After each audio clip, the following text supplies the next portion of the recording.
Israël est en train de changer, c'est l'analyse de notre invité. Il y consacre toute une enquête. Bonjour Charles Anderlin. Bonjour. Journaliste que les téléspectateurs connaissent bien puisqu'on vous voit sur France 2 depuis plus de 30 ans en direct de Jérusalem. Vous avez enquêté cette fois sur la poussée de la droite religieuse et sur le messianisme juif. Le livre paraît aux éditions du Seuil. Il s'intitule « Au nom du Temple ». Soyons le plus pédagogue possible pour ceux qui ne connaissent pas toutes les subtilités de la vie à Jérusalem. Qu'est-ce que c'est que le temple d'abord, Charles Anderlin? Le temple d'abord, c'est une idée religieuse, c'est concrètement les ruines du seul lieu saint juif qui se trouve aujourd'hui sous l'esplanade des Saintes Mosquées de Jérusalem. Le seul lieu saint juif et le troisième lieu saint de l'islam. C'est aussi le cœur du conflit au Proche-Orient. Donc ce lieu est aujourd'hui encore, peut-être plus que jamais aujourd'hui, un lieu très important.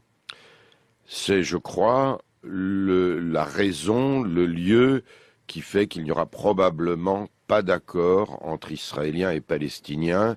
Et c'est aussi la raison pour laquelle le conflit territorial est en train de devenir religieux. Et on va y venir, mais qu'est-ce qui vous a poussé à partir de ce point-là pour expliquer la montée d'une nouvelle force aujourd'hui en Israël? Écoutez, j'ai voulu d'abord remonter aux sources du sionisme.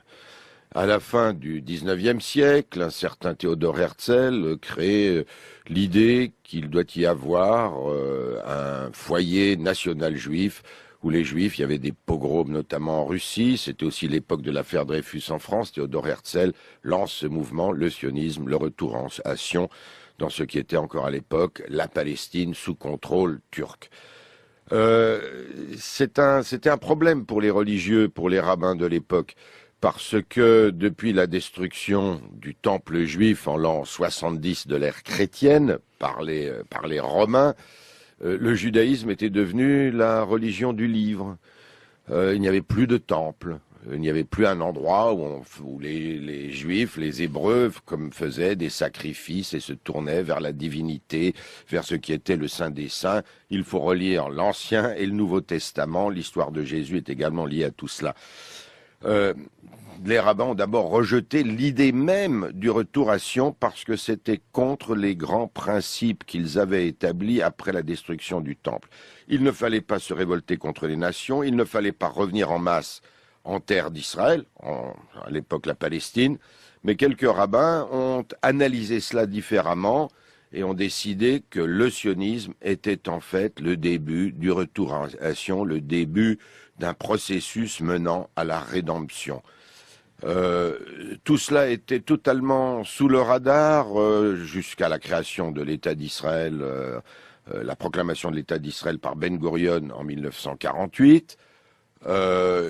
Pendant toutes les années qui ont suivi, ce sionisme religieux était très minoritaire, minuscule dans les institutions de l'État d'Israël, l'État libéral, fondamentalement laïque, mais avec un certain nombre d'éléments juifs décidés par les fondateurs de l'État. Et arrive juin 1967, la guerre de 6 jours. Israël conquiert, l'armée israélienne conquiert. Là, c'est le tournant vraiment, Charles Anderlin. C'est le grand tournant. Jérusalem-Est est conquis, la Cisjordanie. Vous devez savoir que dans la Bible, on ne parle ni de Tel Aviv ni de Haïfa, mais par contre, Naplouse, Hébron, Jérusalem, les ruines du Temple. Et là, c'est le grand essor du sionisme religieux, le sionisme messianique. On est entré pour eux dans l'ère qui va mener à la rédemption. Comment se concrétise-t-il aujourd'hui? Comment se manifeste-t-il à Jérusalem, autour de vous? À quoi est-ce qu'on le voit? D'abord, on le voit pas seulement à Jérusalem, on le voit en Cisjordanie. La grande idée du sionisme religieux, du sionisme messianique, c'est d'occuper la terre d'Israël, c'est-à-dire la Cisjordanie, créer des colonies, s'y installer le plus possible. Et aujourd'hui, avec 350 000 Israéliens dans les colonies de Cisjordanie, la création d'un État palestinien indépendant sur ce territoire paraît quasiment impossible. À Jérusalem, eh bien, d'abord, aujourd'hui, on a un véritable phénomène qu'il faut suivre.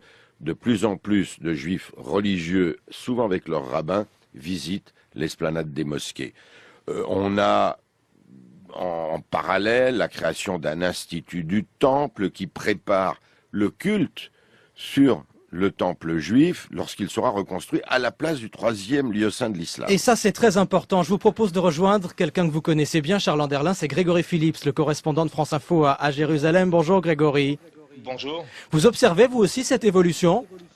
Oui, alors Charles vient d'en parler. Il faut dire que pour l'immense majorité des Juifs, il ne faut pas aller dans le Saint des Saints, sur le temple, pour des raisons religieuses. Mais effectivement, il y a quelques groupes à Jérusalem qui de plus en plus régulièrement montent sur cette esplanade, ce qui souvent provoque des heurts avec les fidèles musulmans. Et donc, il y a une vingtaine de groupes qui organisent des visites au mont du Temple et qui aussi militent pour la construction du troisième temple. Alors Charles l'évoquait, il y a l'Institut du Temple notamment qui est en train de fabriquer tous les objets rituels qui pourraient servir pour ce troisième temple. Et puis eh bien on fabrique aussi les trompettes qui serviront aux cérémonies, on fabrique aussi le chandelier, les habits du grand prêtre, etc. Donc on se prépare avec évidemment l'aspect explosif de ce projet, c'est que ce troisième temple serait à la place de la mosquée Al-Aqsa et du Dôme du Rocher qui sont des lieux sacrés évidemment pour les musulmans.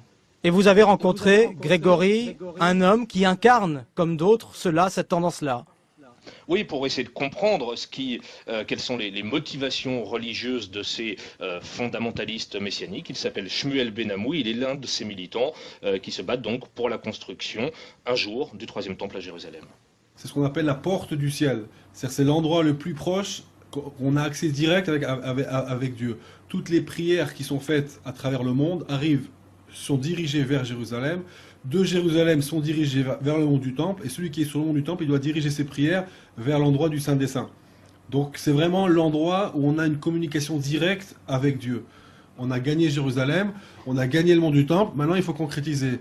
C'est à nous maintenant à construire ce troisième temple, et on le construit par des actes. Donc, le premier acte, c'est déjà de monter, d'aller physiquement sur l'endroit, de prier, ensuite de demander au gouvernement de pouvoir créer un endroit pour faire des offrandes, pour faire des sacrifices, et le tour est joué, si on peut dire. Le troisième temple, c'est quelque chose qui va tout changer au niveau du gouvernement, au niveau du pouvoir politique, au niveau de l'économie. Ça va tout bouleverser. Le temple, c'est un endroit où il y a tous les sages qui s'assoient là-bas. C'est un roi qui va diriger. Il n'y a plus d'élection. Il n'y a plus de Knesset, il n'y a plus tout ça. Donc ça change complètement la direction de l'État d'Israël. Et ça, je comprends que le pouvoir laïque n'en veut pas, parce qu'il perd tous ses pouvoirs. Et donc il faut aller jusqu'au bout. Si c'est marqué qu'on doit construire le troisième temple, il faut le construire, on ne se pose pas de questions. Shmuel Ben-Amou, que vous avez rencontré, Grégory Phillips, je me tourne vers vous à nouveau. Charles Anderlin, vous écoutiez ce témoignage. Un homme comme celui qu'on vient d'entendre, est-il marginal aujourd'hui en Israël ? Au sein du mouvement, il n'est certainement pas majoritaire. Cela dit, le mouvement sioniste religieux messianique n'est absolument pas marginal.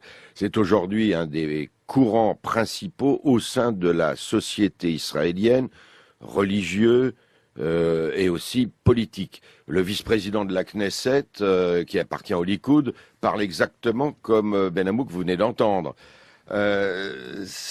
Et puis alors on a des études sociologiques qui nous montrent par exemple que 51% des Israéliens juifs, 51% ça veut dire des Israéliens observants mais aussi traditionnalistes qui n'observent que partiellement les préceptes de la religion, 51% pensent que le Messie va arriver. Je vous pose la question autrement, pensez-vous qu'Israël est en train de devenir un État religieux et plus cet État libéral que vous avez décrit tout à l'heure ? Le grand débat à l'heure actuelle, politique, aussi bien au sein de la droite que face à la gauche qui résiste, c'est l'État doit-il être d'abord juif et ensuite démocratique, ou c'est un État démocratique et juif. Il y a des propositions de loi au Parlement dans ce sens, et c'est certainement un des débats fondamentaux qui existent aujourd'hui. Et cela a évidemment, vous l'avez dit, des conséquences majeures sur les discussions avec les Palestiniens. Merci beaucoup, Charles Anderlin. Au nom du Temple, Israël et l'irrésistible ascension du messianisme juif, c'est le sous-titre de ce livre qui paraît aux éditions du Seuil. Merci à vous également, Grégory Phillips. On retrouve cet entretien tout à l'heure sur franceinfo.fr.